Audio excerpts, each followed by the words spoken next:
Hey guys, it's me, Stormo24, and today I thought I'd talk about one piece of removed information from Dark Souls. The Black Eye Orb. Currently there's one Black Eye Orb in the game, which allows you to invade Lautrec after he kills Firelink Shrine's Firekeeper. Anyway, time to look at the Black Eye Orb. There was actually going to be a second Black Eye Orb. This Black Eye Orb belongs to, well, who knows? From speculation, I would say Alvina the cat, but who knows? So let's take a look at who you're invading. Oh yeah, you're invading Shiva of the East with this little ball. So hang on. Invading Shiva of the East? What is this? Well, let me tell you. You see, the second Black Eye Orb's description says, hang on. Removed content. Okay, screw it, I can't get to that. Okay, so the second Black Eye Orb tells you that, Shiva of the East is a traitor and you need to take him down and reclaim the Chaos Blade. Now, let's go into a bit more detail. Shiva actually has a bunch of hidden dialogue. This hidden dialogue goes along the lines of, he tells you that he's down here in Blighttown, which explains why he's down in Blighttown. He's down here after the Chaos Blade. Okay, after the Chaos Blade. He's in the right place. So, why do you need a Black Eye Orb? To get the Chaos Blade off him. Does he get it first? No. You go out, you get the Chaos Blade, and he says, wow, this is a nice weapon. Could you perhaps give it to me? So if you say no, he does the logical thing and kills you for it. Now this has obvious repercussions. If he kills you to get the Chaos Blade, then no hurt dirt, there's a reason for getting that Black Eye Orb. He betrayed you and took that Chaos Blade. But, hang on a second.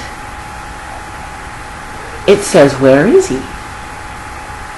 And another thing, what if you do give him the Chaos Blade? Well, if you do happen to give him the Chaos Blade, he takes it from you and says, let me just load up the page, this may take a short time. So he says,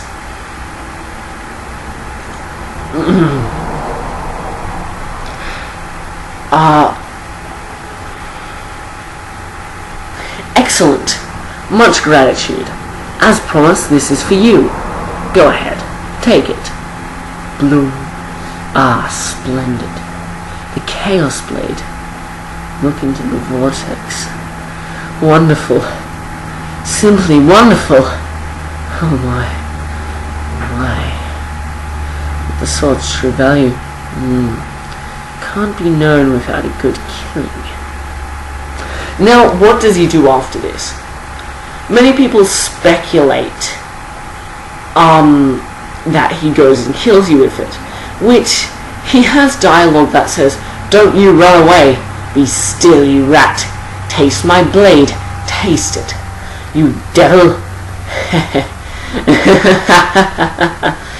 This is what you get, and then this is what you get for crossing me. But anyway, now this does support the idea that he goes and kills you with it. But the first thing is, this may not be directed at you. I mean, if he's really thankful that you gave him the Chaos Blade, would he really kill you? And also, does this happen directly after you give him the Chaos Blade? Which he'd have to have the Chaos Blade in his possession because he makes many comments about its quality while having this little fight. Now here's the thing. You as the player, Would you run from a fight? No. What about his bodyguard? His bodyguard he mentions in a bit of a distasteful manner. And he's a stealthy character. He would run, wouldn't he? Yeah. He'd run away as far as he can. As fast as he can. And hang on a second. If he goes and kills his friend's a member of the Forest Hunter. He betrays the Forest Hunter Covenant, which means you go over to Alvina and she gives you the Black Eye Orb so that you can take down his friend. Well, so that you can take him down. Brilliant. And naturally, yes, you will reclaim the Chaos Blade as you do it because it sent him nuts. Anyway. But what if he does kill you? Well, I mean, Dark Souls has this very famous system of having a flexible plot. If you do something and then do something else, it may well make the same thing happen. Or perhaps something different will happen. Flexibility is what Dark Souls does a lot of the time, and it does it pretty well. So, who knows? He could go out and kill you, he could go out and kill his friend, or he could do anything really. Another thing is, why does he show up in Drake Valley? Well, if he got the Chaos Blade and you're invading him, perhaps you invade him in Drake Valley. And it would make a lot of sense because he could well be going to go and join up with the Dark Raves. And if indeed he's going to join up with the Dark Raves, then it would also make sense because in the Cat Covenant you kill people to get items to reinforce your weapons. Whereas in the Dark Raves you get humanity, which anyone who's used the Chaos Blade would know it scales with humanity, which means evidently he's killing people to get humanity. Anyway, it's food for thought. Anything could have happened with this content, but it was removed for some reason. Why was it removed?